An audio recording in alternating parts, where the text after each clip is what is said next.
Welcome to Deeply Rooted, a web series on mindset. My name is Tony Wisdom, aka Tony Gaines. I've spent over 20 years in the music business as a producer, engineer, label owner, and executive. This show is dedicated to changing the narrative on success. I reached out to the most successful people I know. I want to know what drives them, their greatest mistakes, their best advice, their secrets to success, and how all of that has shaped who they are today. Take a journey with us. Hey, how's it going, everybody? Deeply Rooted. Yo, what season are we in? Season 3, episode 5, with my man Aaron Siebenthall. He's a local guy from Lawrence. He was a Lawrence High coach, and then he took that up to Ottawa University, where actually my son is currently attending. So this season, man, I like starting with Mr. Butler. I really and 2 or 3 of our remaining guests this season are all coaches, and I did that intentionally because this show is about mindset. And for a lot of us, starting with Little League, it's like this is where we start to develop discipline and with team sports and, being held accountable. And a lot of the times those are the coaches, So there's very few people in our community that, are responsible for shaping mindsets, outside of parents and coaches. So that's why I went with coaches this particular season. So without further ado, I bring Aaron on, man. I'm looking forward to having a powerful conversation. So let's buckle up. We about to go deep. There he is. Aaron, how you doing, man? Good. How are you, Tony? I can't complain, man. Got a little back pain today, so I'm moving a little slow, man. I can still do a lot of things I used to be able to do. I just can't recover the same, So, that age is creeping up, man. But I really appreciate you for doing this, man. I know you're getting ready to go into that real hectic part of your year, How you feeling about the upcoming season? I feel great about it. We got pretty much all of our guys back from last year with all our players getting their year back from COVID and brought in a few new recruits. And so, we actually start school tomorrow. So I'm really excited just to get back in the gym with our guys and those guys keep me young. So we've had a great summer, a lot of guys around. Had a couple teams in a summer league. A lot of guys just putting in a lot of work in the gym. So it's it's going to be a fun year, and look forward to getting back and out in Wilson Fieldhouse with fans. That's going to be a lot of fun. Oh yeah, man! Golly, they were killing me last year. Like having to watch those games on the streams, So yeah, man, COVID coming into that, like that was. Am I mistaken, or were you on your best run as a head coach that year? So when COVID hit and started canceling everything, we were actually at the national tournament. We had already set the school record for wins. So basically, it was the best year in school history already. And wow. We were at the national tournament, played our first game. We were down 12 with 8 minutes left, and came back and won. And went in the locker room and celebrated. And I came out to do a radio show, and they canceled the tournament. Man. So it was at the time it was absolutely heartbreaking for our guys and honestly for me personally and professionally, that was kind of the culmination of a lot of hard work to get to a school record type of season and win a conference and do all that kind of stuff. But obviously looking back on it and having some perspective, it probably was the right decision, but it still stung and still hurts. But we'll move on and be better for it at some point. No doubt. So this show, man, is really, it's not about your profession or your professional life. It's more about your mindset and how you think. But just quickly, like what was your path as a coach? Like, what path did you take to get here? Yeah. I think I was one of those people who was pretty self-aware of my abilities and skills at a pretty young age. I love basketball. I was okay at it in high school, definitely not good enough to play at a high college level. And so I knew if I wanted to continue to do something with the game of basketball, it was going to be through coaching. And I had some people, some mentors growing up that were good basketball minds that I really looked up to.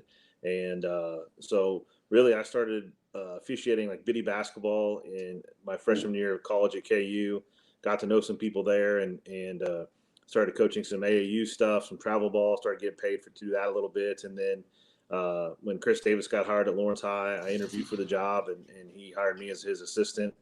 And I was his assistant for 6 years, got to know the assistant at Ottawa University. And then when he left, his job was kind of, hey, I need to hire my replacement. And so I was lucky enough to go interview with Coach Carrier and coach with him for 9 years and learn a ton about, not just basketball, but everything. And he's a great mentor. His name's on the court. He still works there at Ottawa and as a teacher and an advisor. And then when he decided to retire, step away from coaching, it's kind of an interesting story, but this will probably get to one of your questions later. But it wasn't just handed to me. I can tell you that. Yeah. And so I had to kind of fight and scrap to get that job, and was lucky enough to be hired. And being a college basketball coach has always been my dream. And so entering my 7th year, and so 16 years at Ottawa overall, 7th year total there as a head coach, and just really enjoy it every day. That's awesome, man. So who was there in Siebenthall, the man? Yeah. See, first of all, I want to thank you for not making me follow Coach Butler. I'm glad there was somebody that was nobody wants to follow that guy, man. But no doubt. I was raised and actually born in California. Moved to Kansas when I was 8. My parents were divorced when I was 2 years old, and I have had zero interaction with my father since. Oh, wow. No child support, no alimony, no Christmas, no birthdays. So for me, I was raised by coaches and other people's dads. And then we actually moved to Kansas to be closer to my grandparents. I'm an only child. And so it was really, for me, coaches are who raised me. And, often those were my friends' dads that were coaching Little League, like you said, or whatever. So I think that shaped me a lot. In fact, I wanted to be a coach for those kind of reasons. And, so I think that kind of brought me to coaching and trying to maybe develop people holistically rather than just on the basketball court. And I think at our level, where no one's on a full ride, everybody's paying something to go to school there and play. I think you have to develop the whole person, or you're doing them a disservice. So that's who I try to be. That's who I want to be. I think I'm a very young acting 45-year-old. I don't know if that's good or bad, but I think it's because I'm surrounded by 18 to 20-year-old goofy guys all the time. So I think I'm emotional, probably to a fault, but I think I'm also very honest. And, I think sometimes that gets me in trouble, but I think more times than not, that's the right way to go. So that's kind of who I hope to be and want to be. But I don't know if that answers your question or not. But no, it answers it perfectly, man. I think that was a great answer. I think, I would also say, great husband, great family man. Don't leave those things out, because I see how you stand by your wife with everything that she's going through, and it's very awesome. So I wouldn't want to leave that out as well. So no, for sure. They're definitely the most important thing in my life, and they're my biggest cheerleaders. If we win or lose, those 2 little girls don't care. They're just excited to see their dad after a game. So met my wife at Ottawa University, proposed to her on the court, that's awesome. But it, and really the game of basketball has afforded me a lot, including meeting my wife, so I'm definitely very fortunate. That's awesome. So how do you define success?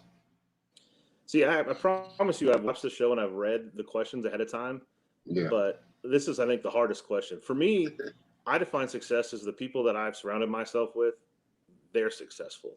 I think that's how I define success. It's easy to say as a coach, you define success by wins and losses, but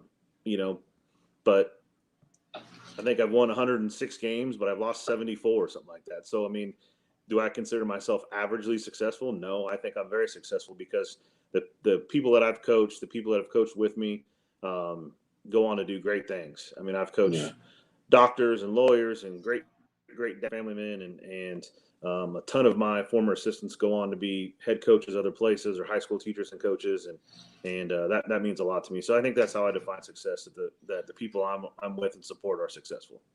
See, and I love that, and that's why this show is called Deeply Rooted, because I actually believe, when you plant a seed and you start to the roots take hold and you start to grow branches, those branches bear fruit, and essentially you are the initial seed to that. So your tree is probably crazy, man. Like you said, you got doctors, so I love that answer. Absolutely. Well, first of all, I want to tell you how proud I am of you and your success. But I mean, I love Lawrence, man. I love Lawrence, and it shows with, I think we have 7 or 8. I mean, I can name them, but I can't count them. I mean, we have 7 or 8 Lawrence kids in our program right now, including Elias, obviously. I'm always going to recruit Lawrence kids. Jackson Mallory, who's a super senior for us, he's already won more games in a basketball uniform at Ottawa University than any player in the history of. We've been playing basketball there since 1900. Wow. So I love Lawrence, man. It just I think it will take me to be who I am in a lot of different ways. And so I want to tell you how proud I am of your success as well. Well, thank you, man. That means a lot to me. Especially early in my life, we wasn't sure we was gonna get here, man. So you know what I mean, I definitely appreciate that. So, but in terms of Lawrence kids, one thing I will say, man, is what I've noticed is you're recruiting the right Lawrence kids, man. Right. You know what I'm saying? And I noticed that just in these, especially these last few. I'm like, yeah, Sieb knows what he's doing, because I've been watching these kids for a while, and it's bigger than basketball sometimes. Yep. And I see that you see that. So what drives you, or what's your why? Yeah, I think just wanting to have, like I said, those people around me be successful. And again, that doesn't mean wins and losses. I mean, it's a lot more fun to win. We work hard at it. But when I see my guys walk across the stage, I mean, and I've had a bunch of guys graduate that if it wasn't for basketball, they wouldn't have been in college, and so that drives me. I think a lot professionally, and I think what personally drives me is just trying to be the best dad and husband I can be for my family. But professionally, I want all my guys to be successful. I think that's what drives me the most. So, how has a failure or an apparent failure set you up for later success? And do you have a favorite failure? Well, I don't know. This is kind of what I was leading up to with earlier questions. So, when Coach Carrier retired, like I said, I'd been his assistant for 9 years. I was very loyal to him and our program in the school. And our Coach Carrier and our athletic director both went to our chancellor and said, "Hey, Coach Carrier's going to retire. We want Aaron to take over and just seamlessly move him in it." And our chancellor said no. He said, Coach Carrier's been the coach there for 25 years. We owe it to the program and the school to open this up and see who else is out and available for us. Now, Aaron can apply for the job and he can interview for it, but we're going to open it up. And, quite frankly, I had no head coaching experience at the high school or the college level at that point. So I knew if it got opened up, there'd be some really good candidates and it'd be a tough job. So what I did is, I went to work. I made a big resume portfolio, and I got on our chancellor's schedule, our provost schedule, and I basically made them interview me before it was open. And I think I did good enough job to really kind of force their hand there. So I think that's one thing I think is a great lesson for people. Like, a no or a maybe doesn't mean no or maybe necessarily. I think if you're the right person for the job or whatever the case may be, prove it. And don't wait for somebody to ask you to interview. Don't wait for a job to open up. Go about it professionally, but go about it. Get after it and go for it. And if I would have waited back and said, "Oh, darn it, they're going to open it up," I wouldn't have got the job. I know that. People with way more experience at the time and more clout would have put their name in, and I would not have got the job. So, that's one thing that I think is a great example for young people that, hey man, just go after it, go for what you want. Hell yeah, I love that part of the story. And then you look, things you just said so casually and so humbly, like you're responsible for the best ever season. You're responsible for pretty much the most successful player. You know what I'm saying? And that shows, like, I didn't know all of that, but I know you do. You know what I'm saying? And it's like, I know how, like you said, you're very straightforward and you're passionate about it. And that's a part of the story that I'm very happy that you shared, because man, I'm proud of you, dude. Like that's so awesome. So what is one of the best or most worthwhile investments you've ever made? Could be an investment of money, time, energy. Yeah. Again, I think this sounds maybe cliche. I think the best investment I've made professionally is in my assistant coaches. I really feel like I empower all of them, and I've empowered them from day one. And I honestly, I learned that with Coach Davis at Lawrence High.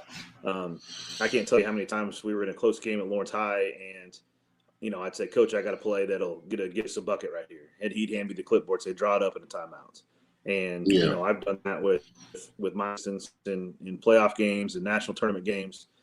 And I obviously I make the final decisions, but I'm going to listen to those guys. But they're empowered. They do more in practice than I do. And I think I've got guys that come volunteer for me. I got guys that pay to go to school to coach with me. And it's not because of me. It's because I give them that responsibility and that power, and I empower them. And I think so. I'm not rich. I'm not poor, but I don't have a lot of investments financially.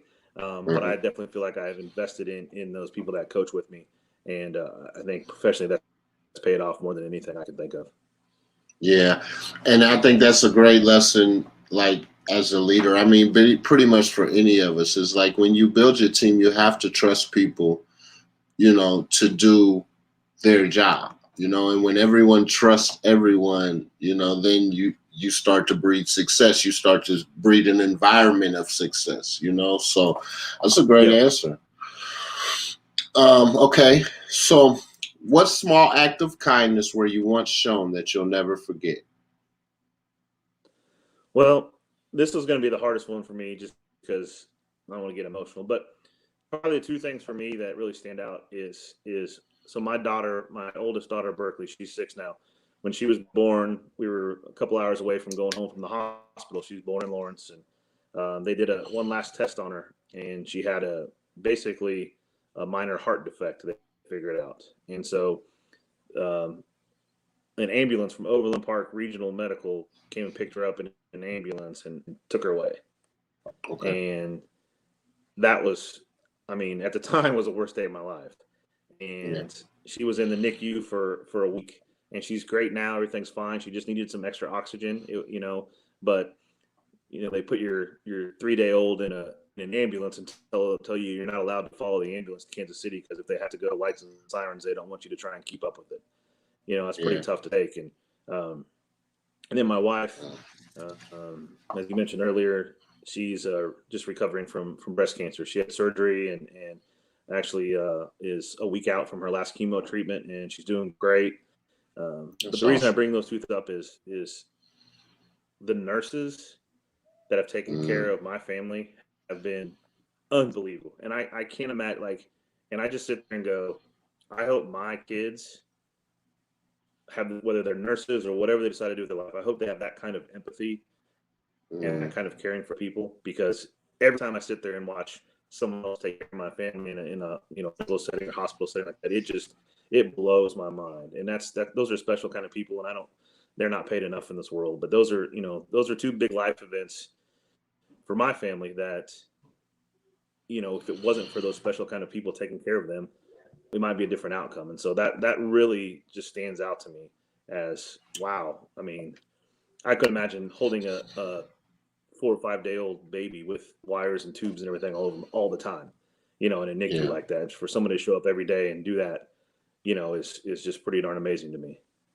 No doubt. And definitely let's take a second. Hats off to all the nurses, man, because you guys are awesome. And just like you said, you never know what type of effect you have on somebody just from having a little empathy, a little compassion. And so thank you. I mean, you know, a few years back, I needed all the nurses I could get, man. You know what I'm saying? And I can only imagine. I don't even know half of the people that probably worked on me, you know. And so, yeah, I love that.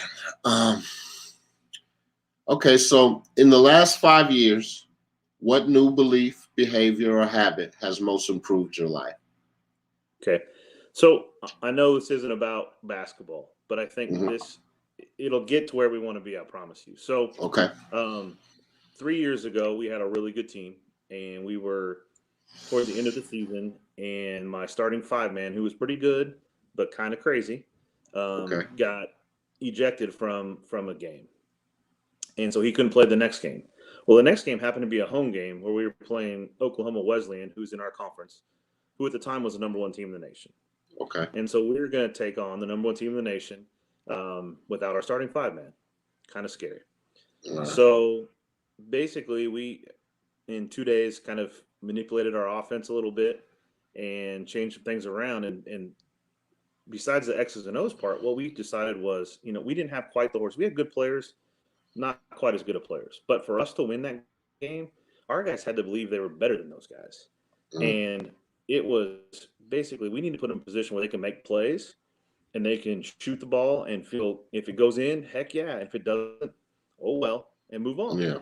Because that's the only way we were going to beat that team. And lo and behold, we beat the number 1 team.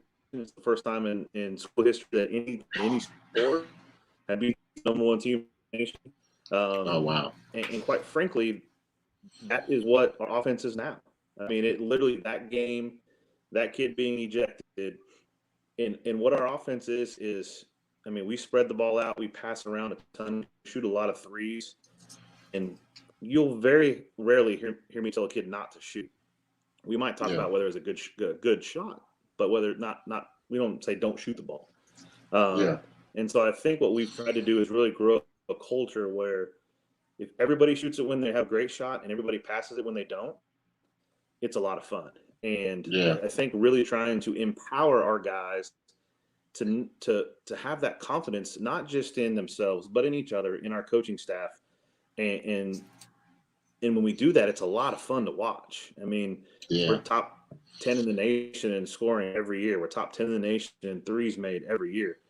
And it's not because we have the best players. We got some good players, but it's also our system. And I think it's a fun brand of basketball. But the X's and O's, the strategy behind it doesn't work if those guys don't feel that the coaches believe in them and really kind of force them to believe in each other. And I think that's probably the biggest thing that we made that change. And it's ironic to me that it comes from really one of our best players getting ejected, not being able to play. Absolutely.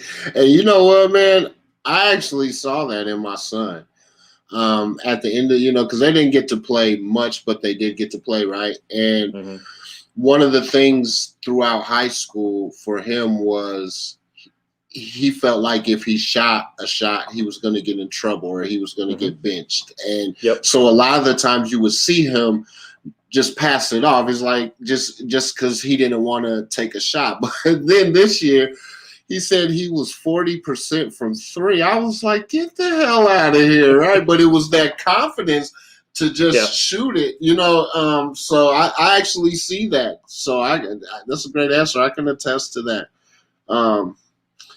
Dope. So is it an offense that you came up with, or is it something that you just adopted from somewhere else? No, I came up with it kind of with my assistants, and it's literally when we put it in and show guys, it takes about 5 minutes. I mean, it's very, very, very, very simple.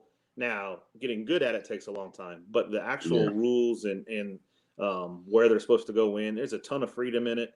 And so it's really, really simple, but I think that's what makes it effective is it doesn't matter how you guard us. We have a counter to it.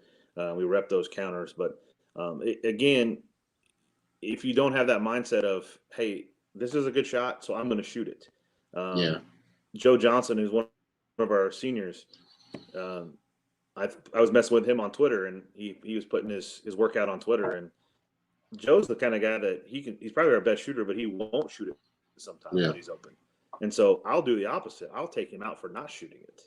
Yeah. You know? And hey, dude, let it fly, man. And then put it back in the game. You know, I think our guys really appreciate that. And the thing is, when you give everybody that freedom, then they know who's supposed to shoot the ball when. I mean, they know who the better shooters are. They're going to find those better shooters.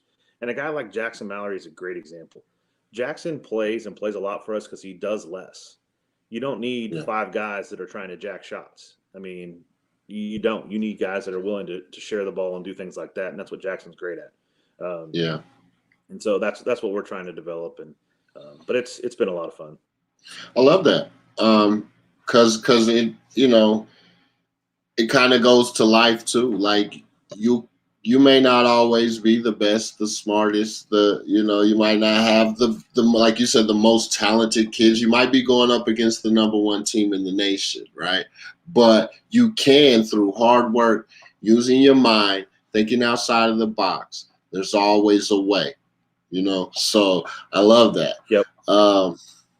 So what advice do you give? So basically to a kid, to a senior, he's about to leave your program, you're sitting down, you're having a talk with them, and what advice do you give that kid?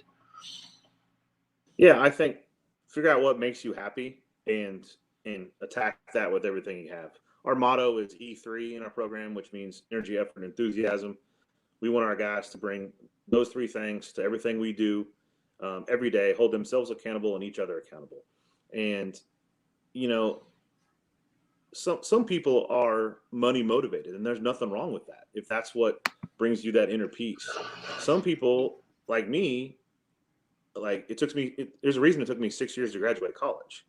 And it was because I was always saying yes to other stuff, whether it was going out with friends. A lot of times it was actually coaching basketball, doing things like that. So what do you enjoy? What's going to make you happy? And then go out with everything you have. You always hear people say, well, do what you love and you'll never work a day in your life, or whatever that is. That's not realistic for everybody, I don't think. But you can work a job and then do something else that you love and go after that with everything you have. I'm just very, very blessed that, I coach a game for a living. My long hours are, I got to drive someplace and watch a basketball tournament and recruit. That's a bad day for me, so I'm extremely lucky, extremely blessed. But if I didn't pursue it with a lot of vigor, and like the story I told earlier about, almost getting passed up for the job here, if I didn't attack it the way I did, I don't know what I'd be doing, quite honestly. So I think that's the biggest thing is just go for it, man. If you haven't been told no yet in life, you've led a very sheltered life. Go after stuff and go for it. That's the biggest piece of advice I can give. I love it. That's a question that almost everyone answers the same way. They might say it differently, as part of why I do this, man, I'm trying to show commonalities amongst people from all walks of life who are high achieving, right? No matter what it is. We had a guy that was homeless, and is almost a self-made millionaire at this point, all the way to I don't know. It's been great. So I love that. I love that answer. So our mantra here at Deeply Rooted is kill the ego, ignite the soul. What does that mean to you?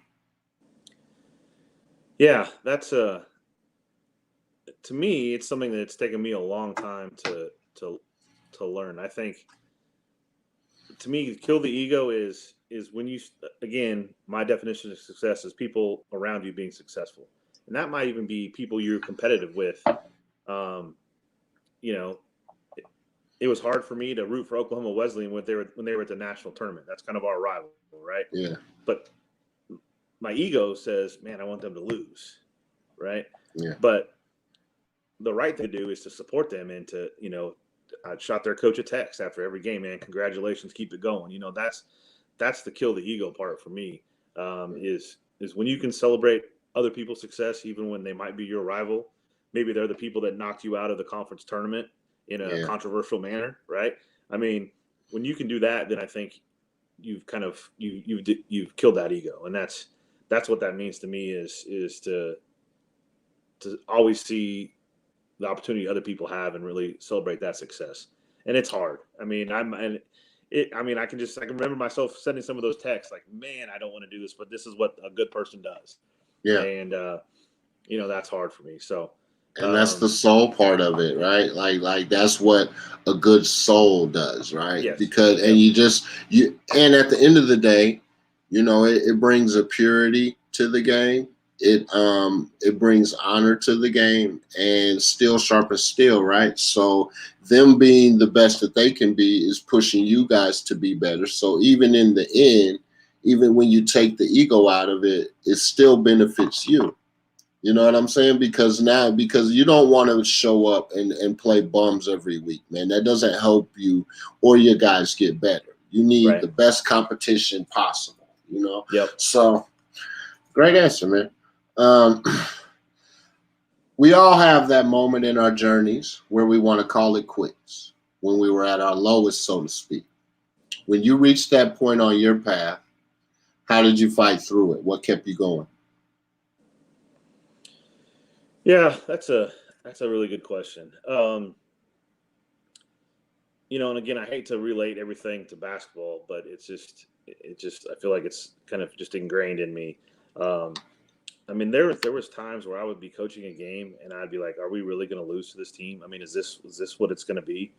And I think kind of the ego thing, when you stop worrying about that kind of stuff and just, think, am I doing everything I can to prepare this team? Am I giving these guys the best opportunity? I think that was big to me. I will tell you that 2 years ago when we set the school record, that was the hardest year for me as a coach because I put the most pressure on myself because we were winning so much. And when you're average, we were 500, a little bit better than 500 some years. It's like, yeah, I'm losing some sleep, but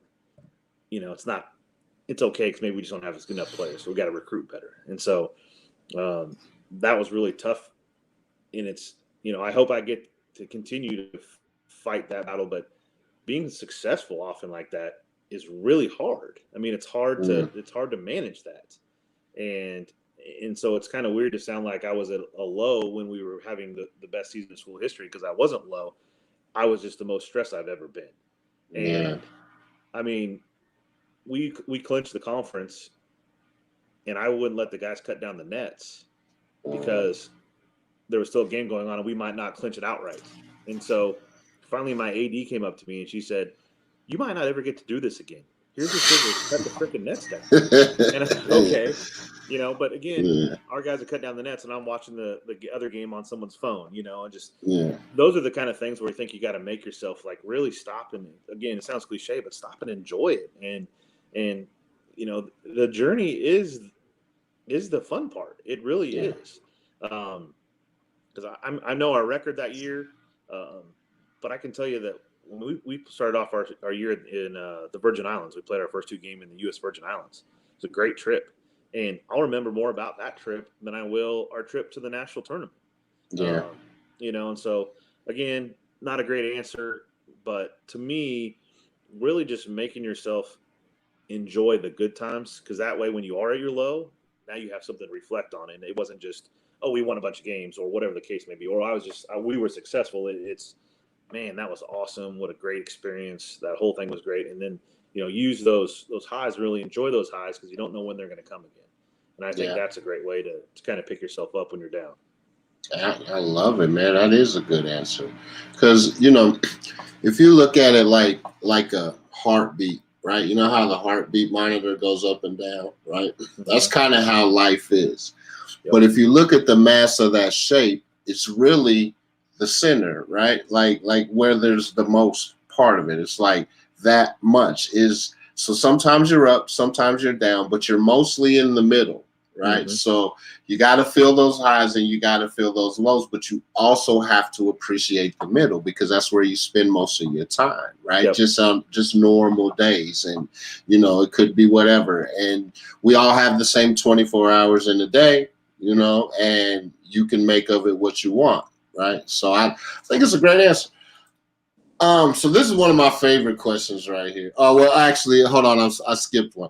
So, which I guess it kind of goes back to what you just said, but when you actually feel overwhelmed or unfocused or have lost your focus temporarily, what do you do? I hang out with my kids. I mean, I hang out with my girls. They come up to me at halftime of every home game. They come up after me right after every game. And literally it doesn't matter if we won or lost. When they come up to me, it all goes away. It really does. And so, I mean, that's what I do. I mean, they keep me grounded. They keep me, sane most of the time. So, just having my girls around and my family around is awesome. I don't know what the answer would be if they weren't around. I don't know if I did those things before they were around, but I mean, as well as I do that nothing grows you up like a couple kids. So Absolutely.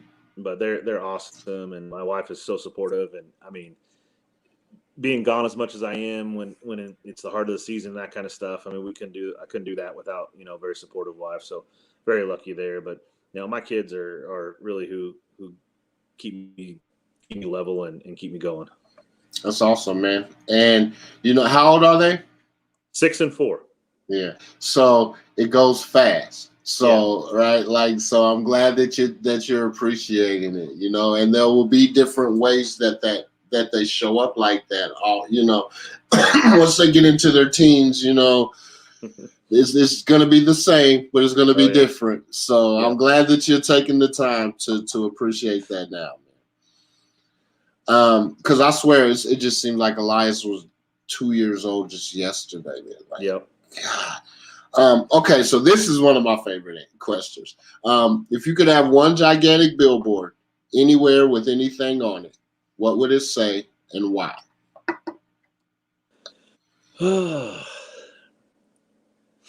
Well, I mean, I think I answered this question on Facebook when you asked that on there. Okay. And so, do you want me to just read it word for word, or? Sure. See if I can. I want to make sure I get the quote. So it's this quote is on our practice plan every day. Okay. See if I can find it here. Let me see if I'll try to. There's so many things that get posted in the group. I know.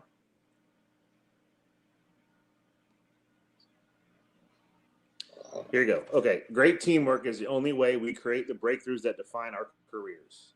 Pat Riley. So. And one more time for me. Yep. Great teamwork is the only way we create the breakthroughs that define our careers. Love it. I love it. And I don't know why that's always kind of resonated with me. I think it one, it goes to the culture that we've tried to develop at Ottawa, about it's all about the team. It's all about the team. Because it's so hard to get kids. Basketball is very unique in that you want every kid to work on their dribbling, their shooting, their passing, want them all to do that stuff. But then you don't want them to do it, right? Stop dribbling, right? Don't shoot that bad shot. No one tells a Major League Baseball pitcher not to throw a fastball every time. So basketball is very unique in that you want kids to have these skills, but then they need to know the time and place to use those skills, or maybe not use those skills. And the guys that stand out to me in our program have been our quote unquote role players, the guys that aren't the all conference guys, the All-Americans, the leading scorers. It's the guys that do all the dirty work.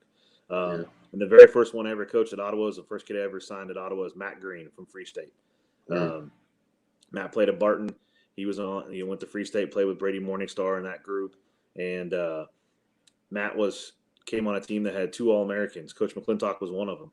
And they didn't win. They were not very good the year before Matt got there. But then we brought Matt in as that glue guy. and we won the conference the next 2 years. And at the time, his first year was the most wins in school history. So, Wow.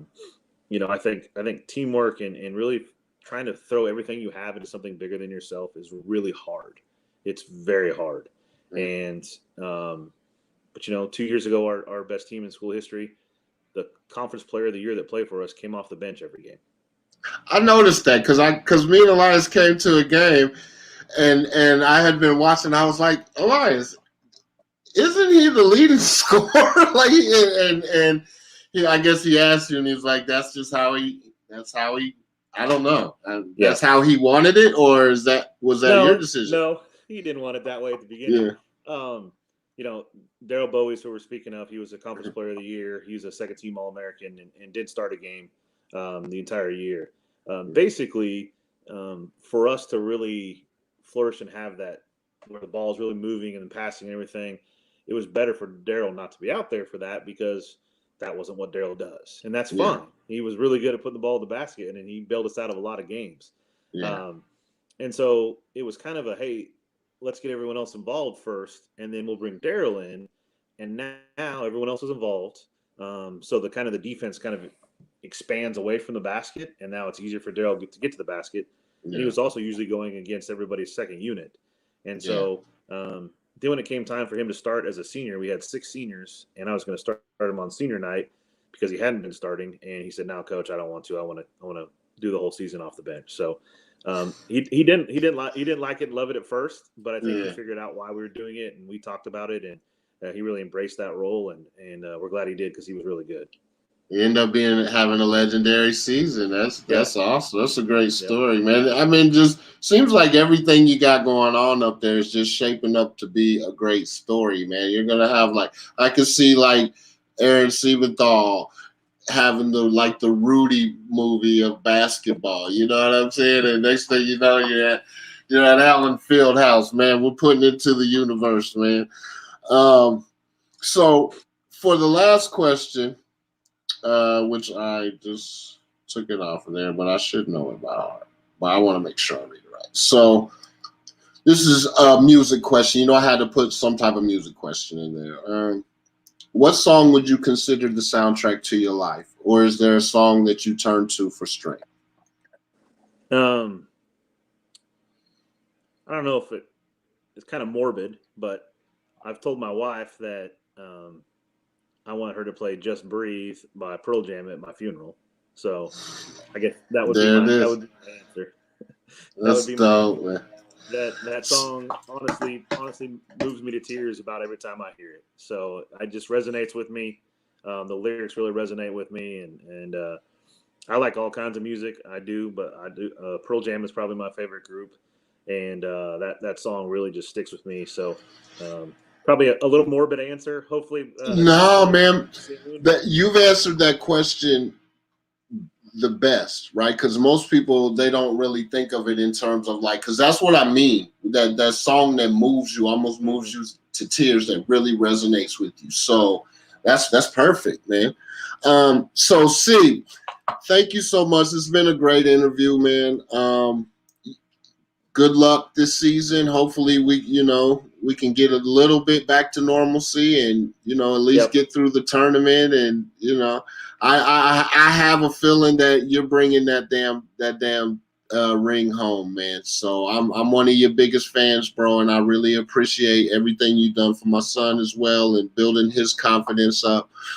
He has a goal to try to earn that varsity jersey, and so we shall see. He knows it's all on him. So, but with all that being said, is there anything that you want to say? Any message you want to get out there? Yeah, this isn't probably exactly where you wanted me to go with this, but I'd like to tell especially all the Lawrence people watching, man, get out to an NAIA basketball game and watch it, because we're all spoiled being from Lawrence and having KU right there. And don't get me wrong, I'm not comparing us; it's different. I get it, but it's good basketball.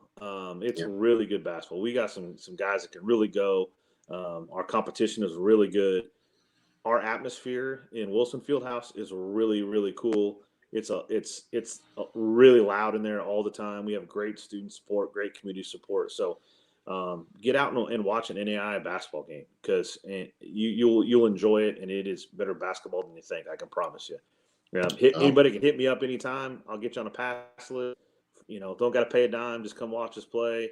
And if you don't have a good time, then I'll buy your gas back to Lawrence. No doubt. Well, see, man, hats off to you, man. I just, let me say it now. This show is about one mindset, but also me taking this moment to say, bro, I'm proud of you, man. We see the work that you do, and the passion that you have for the game, and that you're affecting kids' lives, man. And like, from me to you, bro, thank you for all that you do. I appreciate that. And as a town, just from all of us, you know what I'm saying? We're all proud of you. I'm speaking, so like he said, man, get out. Ottawa's not that far. Get out there and see a game, man. Support the homie, man. Yeah. So you have a great night, C. Thank you for doing this, bro. My pleasure, Tony. No doubt. Have a great evening, bro. Yep. Take care.